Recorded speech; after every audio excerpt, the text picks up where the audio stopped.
மத்தேயு அதிகாரம் 19. இயேசு இந்த வசனங்களை சொல்லி முடித்த பின்பு அவர் கலிலேயாவை விட்டு யோர்தானுக்கு அக்கறையான யூதேயாவின் எல்லைகளில் வந்தார். திரளான ஜனங்கள் அவருக்கு பின் சென்றார்கள்.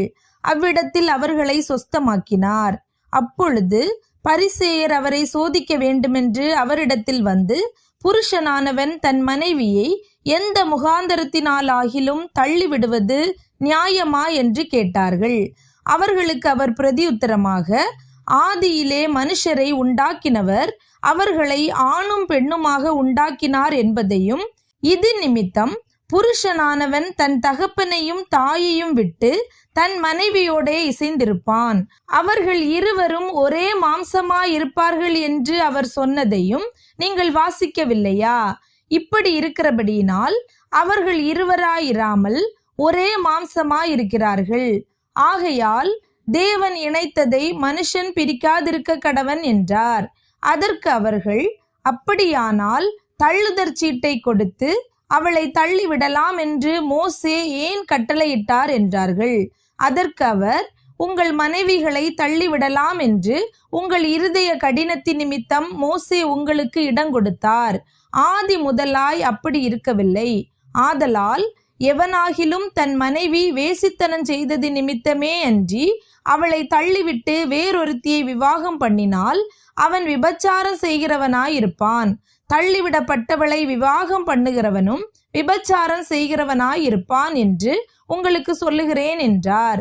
அவருடைய சீஷர்கள் அவரை நோக்கி, மனைவியை பற்றி புருஷனுடைய காரியம் இப்படி இருந்தால் விவாகம் பண்ணுகிறது நல்லதல்ல என்றார்கள். அதற்கு அவர், வரம் பெற்றவர்களே தவிர மற்றவர்கள் இந்த வசனத்தை ஏற்றுக்கொள்ள மாட்டார்கள். தாயின் வயிற்றிலிருந்து அன்னகர்களாய் பிறந்தவர்களும் உண்டு, மனுஷர்களால் அன்னகர்கள் ஆக்கப்பட்டவர்களும் உண்டு, பரலோக ராஜ்யத்தின் நிமித்தம் தங்களை அன்னகர்கள் ஆக்கி கொண்டவர்களும் உண்டு. இதை ஏற்றுக்கொள்ள வல்லவன் ஏற்றுக்கொள்ள கடவன் என்றார். அப்பொழுது சிறு பிள்ளைகளின் மேல் அவர் கைகளை வைத்து ஜெபம் பண்ணும்படிக்கு அவர்களை அவரிடத்தில் கொண்டு வந்தார்கள். கொண்டு வந்தவர்களை சீஷர்கள் அதட்டினார்கள்.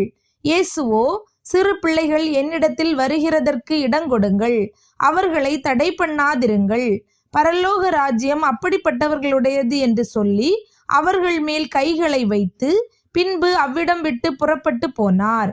அப்பொழுது ஒருவன் வந்து அவரை நோக்கி, நல்ல போதகரே, நித்திய ஜீவனை அடைவதற்கு நான் எந்த நன்மையை செய்ய வேண்டும் என்று கேட்டான். அதற்கு அவர், நீ என்னை நல்லவன் என்று சொல்வானேன்? தேவன் ஒருவர் தவிர நல்லவன் ஒருவனும் இல்லையே. நீ ஜீவனில் பிரவேசிக்க விரும்பினால் கற்பனைகளை கைக்கொள் என்றார். அவன் அவரை நோக்கி, எவைகளை என்று கேட்டான்.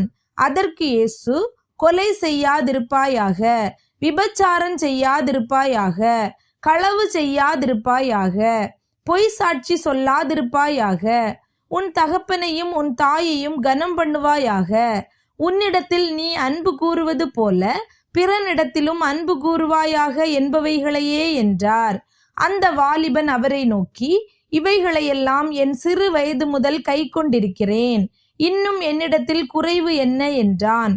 அதற்கு இயேசு, நீ பூரண சர்க்குணனாய் இருக்க விரும்பினால் போய் உனக்கு உண்டானவைகளை விற்று தரித்திரருக்கு கொடு, அப்பொழுது பரலோகத்தில் உனக்கு பொக்கிஷம் உண்டாயிருக்கும், பின்பு என்னை பின்பற்றி வா என்றார். அந்த வாலிபன் மிகுந்த ஆஸ்தி உள்ளவனாயிருந்தபடியால் இந்த வார்த்தையை கேட்டபொழுது துக்கமடைந்தவனாய் போய்விட்டான்.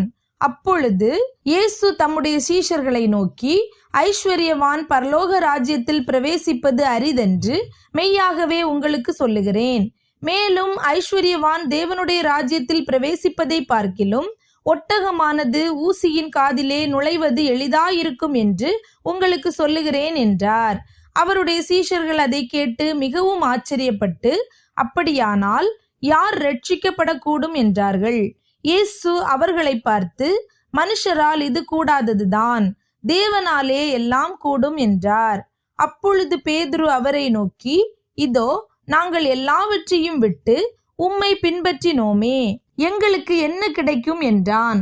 அதற்கு இயேசு, மறு ஜென்ம காலத்திலே மனுஷகுமாரன் தம்முடைய மகிமை உள்ள சிங்காசனத்தின் மேல் வீற்றிருக்கும் போது என்னை பின்பற்றின நீங்களும் இஸ்ரவேலின் 12 கோத்திரங்களையும் நியாயம் தீர்க்கிறவர்களாக 12 சிங்காசனங்களின் மேல் வீற்றிருப்பீர்கள் என்று மெய்யாகவே உங்களுக்கு சொல்லுகிறேன்.